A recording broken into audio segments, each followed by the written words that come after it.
For the vast majority of my life, I've been really skinny. And to try and bulk up, I did almost everything. Workout plans, supplements, lifestyle changes, and different diets.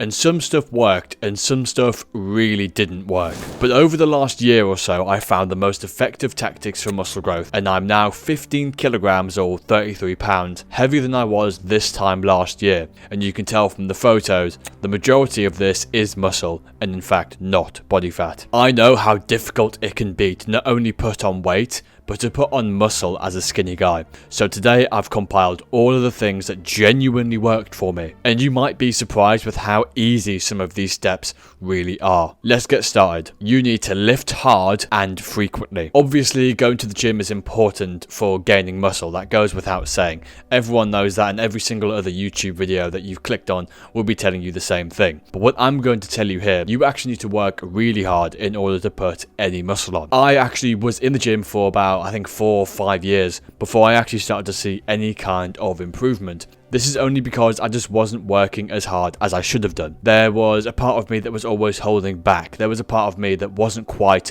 going to my full potential. This is because when you're in the gym, you must go to failure, and you also must progressive overload. Now, what do these mean? So going to failure just basically means if you do 12 reps, you physically cannot do a 13th rep. You physically cannot get the weight up one last time. You can't do it. And progressive overload means that as your body starts to adjust to that weight, as you start to be able to do that 13th rep, progressive overload is when you increase the weight, so it's constantly getting harder and harder and harder. Now, obviously, this doesn't exactly sound very nice, and it doesn't sound very appealing. If I wanted to come on here and just tell you all the easiest things that you could do that maybe worked and maybe didn't work, then I could have said something else. I could have said, always do 12 reps or whatever, or always do 6 reps, always do 12 reps for three sets. I could just come on and say that, but I'm not going to do that because that didn't exactly work for me. What did work for me was doing hard sets every single time that I got in the gym. Now, some people might say, oh, that's bad for injuries. I'm not going to jinx it now, touch wood.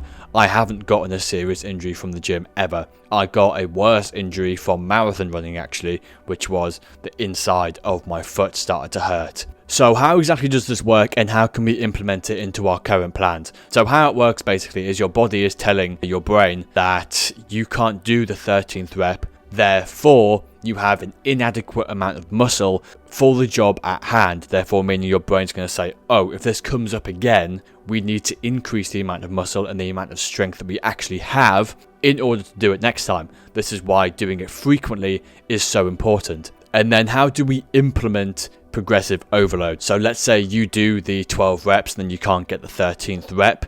For me personally, I would up the weight at that point. Once I can do 12 reps of a weight and then maybe something like 10 reps of the second set of that exercise, then I up the weight because I know that I'm able to at least do 6 on the weight above, which is kind of around the range that you want to be at for muscle growth, between like 6, maybe even 5 and up to 15. Now, remember earlier when I said I was working out for years without seeing any real progression? The one aspect of my life that changed that completely and changed my physique entirely was my diet. You must eat a lot and you must eat clean. If you've already been trying different workout programs and different exercises and you aren't seeing any progress or enough progress to how much you would like to see, it is more than likely your diet. It's a part of a lot of lifters' lives that we just seem to neglect, and we just think that we've reached our natural limit, and that is most of the time not the case. My diet made the single biggest difference to my fitness and my workouts than anything else that I've ever done, including supplements, including making sure I'm doing enough cardio. More than all of those, I would argue more than all of those put together. I'm not going to tell you to do keto or to do paleo or to go vegan or to go carnivore diet, because they aren't necessary for muscle growth. You can just have a balanced diet. Now, what is a balanced diet? A balanced diet is making sure that you're getting enough protein and enough fats, because really it's super easy to get enough carbs in.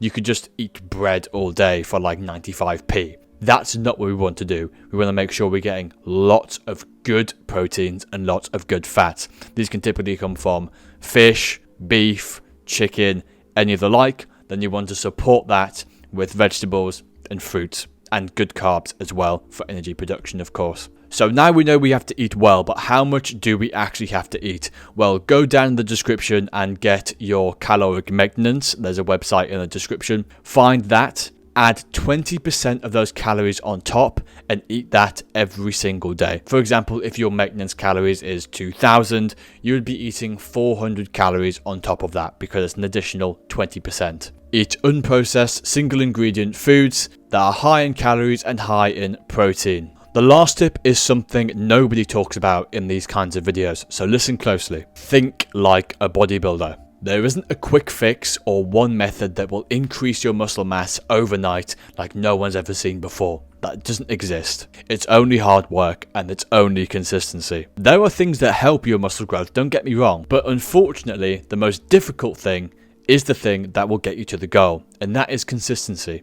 Going to the gym and eating a lot is very easy to do for just one day because you can just kind of do it. But consistently doing that over a week, over a month, over a year, over multiple years is difficult. I would actually personally say it's at the most difficult in the first month because, for example, for me, I've been going to the gym for so long now, I almost feel weird if I don't go to the gym in a day because it's just what I do. Similar to you might have this with going to school, or you might have this with playing a game. You might have this with making sure that you read, or you're revising, or, doing something that you usually do every single day to the point where you don't even need to think about it anymore. You must imagine yourself as a bodybuilder. Imagine yourself as this version of yourself that already has these goals. What would this person do? What would this person eat?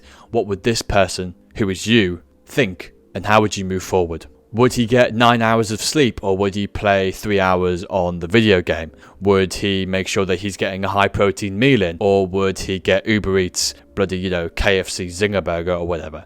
Once you start to think and believe like your desired self, everything will slowly fall into place. If you want to know more about the best workout strategy for bulking, watch this video.